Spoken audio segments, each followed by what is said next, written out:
Den otevřených dveří v České sportovní hale v Týně nad Vltavou je již tradiční akcí, pořádáme jim 3. rokem. Chápeme ji jako poděkování všem sportovcům za uplynulou sezonu a zároveň jako start do sezóny příští. Ve spolupráci s elektrárnou Temelín organizujeme i různé akce. Dnešní den bude k dispozici velký sál, kde se bude odehrávat florbalový turnaj. K dispozici budou sportoviště na malém sále, kde bude stolní tenis k dispozici, cvičení žen. K dispozici máme pro návštěvníky zdarma posilovnu, zdarma bude možno využít i spinning. A samozřejmě další sportoviště, jako je například squash.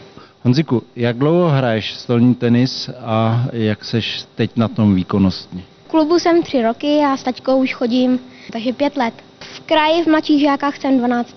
Určitě bych chtěl třeba hrát tu divizi, ale tak zahrát si 3. ligu taky není špatný.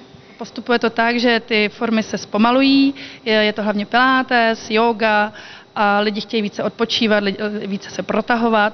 Není to už o takovém tom posilování klasickým. Aerobní cvičení už není moc in, jsou teď jiné formy. Zázemí je tady výborné, sprchy, prostředí příjemný, cvičí se mi tady velmi dobře. Já osobně jezdím spinning už asi 7 let, tady do sportovní haly jsem přišla před 2 rokama. Moc se mi tady líbí to prostředí, jsou tady fajn klienti, je tady hezká spolupráce s lidma. Baví nás to, baví nás výzvy, baví nás vyhrávat a myslíme si, že je to úžasný sport a vlastně díky škole a díky Karlu Wagnerovi jsme se dostali až takhle vysoko a nedokážeme si představit, kdyby jsme florbal přestali hrát.